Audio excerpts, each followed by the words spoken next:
안녕하십니까. 신의근의 국방TV 데일리 디펜스입니다. 제가 오늘은 좀 이 우려스러운 그런 경보, 워닝을 좀 하겠습니다. 외신, 아주 유명한 영국의 200년 가까이 된 그런 영국의 언론이죠. 가디언지가 한국의 언택트라는 것에 대해서 이거 심각하다라고 경보를 했는데요. 이게 저는 내년 선거에 활용하기 위해서 지금 우리 정부가 시쳇말로 밑밥을 깔고 있는 것이다 라고 생각하는 측면이 있습니다. 언택트는 뭐냐? 사회적 관계를 단절시키는 것이죠. 그렇게 해서 고립시키는 겁니다. 사람들을. 그 한국 정부가 지금 언택트라고 하는 것을 해나가고 있는데 바로 컨택의 반대말이라고 하는 콩글리시예요. 그렇게 해서 이 언택트에 대해서 외신까지도 다룰 정도로 지금 이 한국 원정은 심각하다라고 하는데, 그럼 이런 외신의 경보에도 불구하고 왜 하냐? 바로 선거에 활용하기 위해서 아니냐? 어떻게? 일단 반 이재명에 대한 또 반 문재인에 대한 여론이 확산되는 것을 차단하기 위해서 사람을 못 모이게 하고, 그리고 또 우편 투표 이런 것들을 활성화시키기 위한 그런 사전 작업이 아니냐라는 거죠.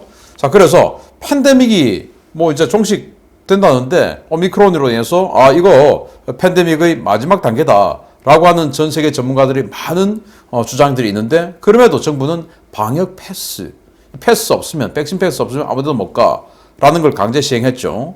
여러분들 아마 다 아실 겁니다. 백신 접종 완료 증명서나 PCR 검사, 음성 확인서 등 백신 패스가 없는 사람 2명 이상이 식당과 카페 등 주요 다중이용시설을 이용하다가 적발되면 과태료를 물게 된다.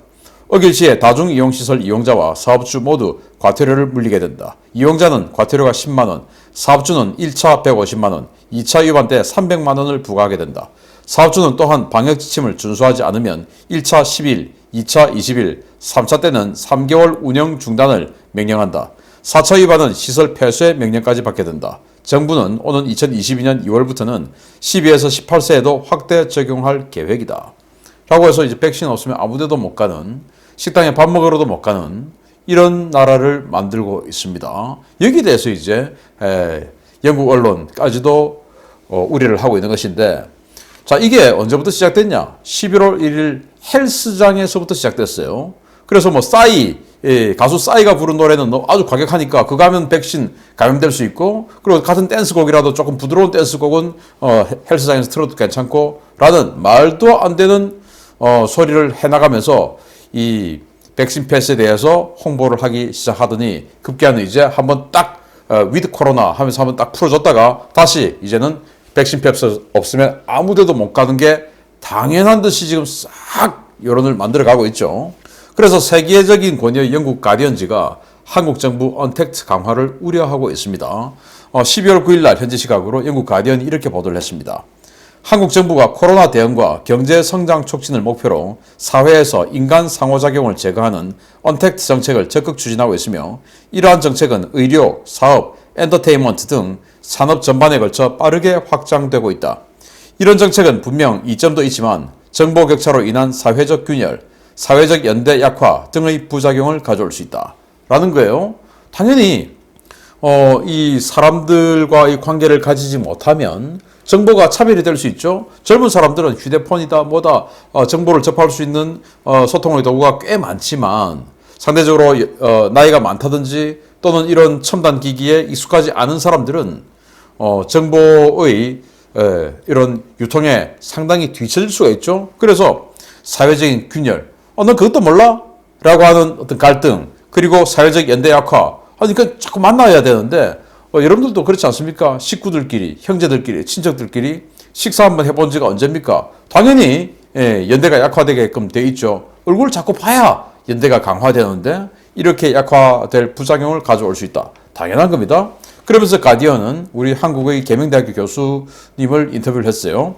한국의 전문가 최종열 계명대 사회학교 교수는 정부 정책이 언택트 사회를 발전시키는 이점이 있지만 사회적 연대를 위협하고 개인을 고립시킬 수 있다고 말했다. 그는 대면 소통 부재로 접촉을 잃는 사람이 많아지면 사회는 위기에 봉착하게 될 것이라고 말했다. 자, 이렇게 해서 200년 역사를 가지고 있는 가디언이 한국 사회가 이로 인해서 오히려 다른 부분에서 위기에 봉착할 수 있다라고 경고함에도 불구하고 이 정부는 이렇게 이 언택트 상황을 밀어붙이는 건 도대체 이유가 뭘까? 왜? 목표가 정치 방역이기 때문에 그렇다라는 거 아니겠습니까? 그래서 민노총 집회는 되고 반정부 집회는 안 돼. 왜? 민노총 집회에는 그 코로나 바이러스 가지 않아. 그런데 반정부 집회에는 코로나 바이러스가 창궐해. 그래서 안 돼. 종교 모임도 안 돼. 왜? 여기 종교 모임 하고는 예배 보고 나중에 식사하고 하면서 또 문재인이가 어떻더라, 이재명이가 형수하고 전화를 했는데 이렇더라, 뭐 이제 하니까 그거 안 돼. 그리고 사적 모임 안 돼. 왜? 사적 모임 하면서 이재명 전화 통화를 들어보니까 정말 충격적이더라. 안동대회에서 말이야, 뭐 빵이 어쩌고, 뭐 정말 충격적이더라. 이런 것도 안 돼. 왜? 소통이 되니까. 또 온라인 검열, 카카오톡 검열해가지고 뭐 이런 거 단톡방에서 온갖 소리 하는 거 전부 다 이제 검열. 이렇게 해서 한국은 실제로 만나는 오프라인 모임도 그동안 제한하더니 이제는 온라인까지도 제한하는 희대의 통제 국가가 된 겁니다. 이 목표는 뭐냐? 전부 정치 방역 그리고 정치 통제해서 대선에서 이겨보겠다라고 하는 이런 목표를 가지고 완전히 대한민국을 세계 최고의 반인권적인 나라로 몰아가고 있는 것이죠. 그런데 이 모든 것을 쓱 언택트, 즉 코로나 백신, 백신 패스 뭐 이런 것으로 해서 마치 국민들이 당연한 듯이 받아들이게끔 만드는 기막힌 테크닉을 보여주고 있는 것입니다. 자, 그런데 우리는 잘 모르는 상황에서 그래 백신 패스 없으면 가면 안 되지 뭐 이렇게 정말 당연한 듯이 받아들였는데 결과는 뭐냐? 얘들하고 똑같네. 중국하고 똑같죠. 중국 공산당이 지금 하고 있는 주민 통제 방법과 똑같습니다. SNS 통제하죠. 그리고 사회 봉쇄하죠. 똑같습니다. 그리고 정부 비판 못하게 하죠. 북한, 조선노동당 똑같습니다. 못 만나게 하죠. 못 만나지 않습니까? 그리고 통제하죠. 비판하지 못하게 하죠. 소통 못하게 하죠. 그리고 베네수엘라 공산당 마두로 똑같습니다. 쿠바 공산당 미겔, 이 쿠바 공산당 주석이거든요. 똑같습니다. 이런 쿠바, 베네수엘라, 북한, 중국과 같은 그런 사회가 통제를 우리는 받고 있는데 그래 당연한 거야 라고 생각하는 어이없는 상황이 된 겁니다. 그러면 왜 이들은 이렇게 만들어갈까요? 일단 단기적으로는 문재인과 이재명을 비판하는 이런 내용들이 확산되지 못하도록 또 나는 뭐 이재명 괜찮아 라고 생각하는 사람들 실제 이재명 야 그거 어떻게 말이 되는 거야? 라고 하는 사람하고 토론해보면 이거는 뭐 명분이 없죠. 전화통화 내용이라든지 뭐 여러 가지 다 대장동, 백현동 다 들어봐도 이건 이재명을 지지한 사람이 이재명을 반대하는 사람과 토론을 해서 이길 수 있는 명분이 없어요. 그러면 아예 토론장을 안 만들어줘야 되지. 그 토론장은 뭐냐? 만나면 토론되니까 지금 대선 전국이니까 그래서 못 만나게 한다. 두 번째는 부정선거 할 수 있는 여지를 만들어 놓겠다. 이겁니다. 그래서 이 헬스장에서 시작된 통제가 결국 투표소까지 확대하기 위한 궁극적인 목표가 아니냐라는 거죠. 그래서 YTN 또 중앙일보 저는 이런 언론들이 이 부정선거 뭐 목표로 하고 있지는 않겠지만 우편 투표 이런 것들을 끄집어내기 위한 프레임을 짜고 있는 선봉에 선 언론이 아니냐라고 생각을 하고 과거에는 뭐 조중동 이랬는데 저는 중앙일보 요즘 사실 좀 정말 뭐 괜찮은 언론인가 라는 생각이 가끔 듭니다. 자, YTN이 이렇게 보도록 하네요. 회원수 200만 명에 달하는 유명 인터넷 카페입니다. 백신 패스를 비판하는 글이 올라온 지 사흘 만에 조회수가 8,000회에 육박했습니다. 정부가 다중이용시설에 대한 백신 패스 적용을 추진하고 있으며 패스가 없다면 여러 명이 오가는 투표장에 가지 못해 내년 3월에 치러질 대선 투표를 못하게 될 거라는 내용입니다. 하지만 이렇게 될 가능성은 적습니다. 라고 운을 띄웁니다. 그래서 아니 뭐 조회수 8,000명이 대단한 건가요? 신임규 국방TV 사흘이 아니라 뭐 하루 만에 그냥 10만, 15만, 20만 다 하지 않습니까? 그런데도 굳이 뭐 사실 8,000명 몇 명 보지도 않는 이걸 끄집어내어서 백신 패스 때문에 야 투표장 못 가는 거 아니야? 라는 이 운을 띄우기 시작하면서 그렇게 될 가능성은 적다 라고 하면서 중앙선관위 인터뷰를 하죠. 중앙선관위가 뭐라고 YTN 방송에서 인터뷰를 했냐? 가장 최근에 치러진 4.7 재보궐선거에서 확진자조차 우편투표냐 특별 사전투표소를 이용할 수 있었고 자가격리자도 일반인 투표가 마감된 뒤에 투표할 수 있었습니다. 백신 패스가 없다는 이유로 투표권을 제한할 거란 주장은 이해하기 어렵습니다. 중앙선관위 관계자의 인터뷰는 말씀하신 내용은 전혀 사실과 다른 내용이거든요. 선거권과 백신 완료와는 전혀 무관한 거고요. 결국 이 말은 우편투표하면 된다라는 그 말인 겁니다. 우편투표, 우리가 작년 연말에 미국 대선에서 보았듯이 우편투표 얼마나 위험합니까? 그리고 지금까지도 의혹이 제기되고 있는 지난 21대 총선의 부정선거 의혹, 이 투표 함이 이동하는 과정에서라든지 뭐 아주 많은 의혹이 있는데 말끔하게 해소가 안 됐죠. 이런 상황에서 다시 큰 선거에서 또 의혹이 온다? 이거는 완전히 나라 찢어질 수 있는 겁니다. 이런데 그러면 선관위에서 이렇게 이야기했으니까 야, 선관위가 그렇게 이야기하면 믿어야지 라고 믿을 수 있겠습니까? 이 선관위가 지금 어떻게 클리어를 못하고 있는가 보겠습니다. 자, 이분이 말이죠. 이분이 서울 송파구 방이동에 사시는 정대현 씨라는 분이에요. 이분이 투표함에 대한 그 참관인을 했어요. 그래서 자신의 사인이 이겁니다. 정대현. 이런 사인을 했는데, 뭐야. 다음날 개봉할 때 이렇게 보니까 이런 사인이 되어 있었던 거예요. 자기 사인이 아닌데.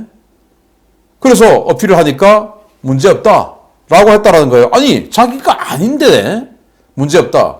자, 그리고 여기 투표 용지 보십시오. 이 투표 용지가 우리 가봤지만은, 그 프린트기에서 똑바로 딱 투표 용지가 인쇄돼서 딱 올라오지 않습니까? 그걸 가지고, 투표 관리관이 도장 찍어주고, 그리고 우리는 그걸 받아서 기표소에 들어가서 투표를 하게 되죠. 그런데 그 투표 용지에 이런 식으로 다른 인쇄가 되어 올 수 있습니까? 아니, 지금 뭔가 좀 이 연두색 같은 이런 게 있는데 이걸 이제 속칭 배춧잎 투표지라고 하는데 이런 게 있을 수 있습니까? 또 투표 관리관이 이렇게 도장을 찍었는데 무슨 일장기처럼 다 뭉개진 도장이 나올 수가 있습니까? 그러면은 어쩌다가 하나는 있을 수 있다 쳐요. 그런데 수천 장이 이렇게 나올 수가 있습니까? 그거 아니죠. 그런데 그걸 전부 다 문제없다라고 중앙선관위가 이야기를 한다라는 거예요. 그걸 중앙일보가 중앙선관위 인터뷰를 들어서 보도를 해줬는데 여기에 중앙선관위가 같이 작성한 기사라는 거예요. 자, 뭐라고 지금 선관위가 이야기를 하냐. 사전선거함에서 나온 일장기 투표지, 배춧잎 투표지, 인구수보다 많은 투표자 수, 빳빳한 투표지, 좌우 여백 비대칭 비규격 투표지, 자석 투표지 등 대부분의 의혹은 투표관리관, 사무원 등 현장 직원들의 부지의와 실수의 결과에 불과하다. 라는 거예요. 아니, 우리 사전투표하러 가봤지 않습니까? 저도 사전투표 했어요.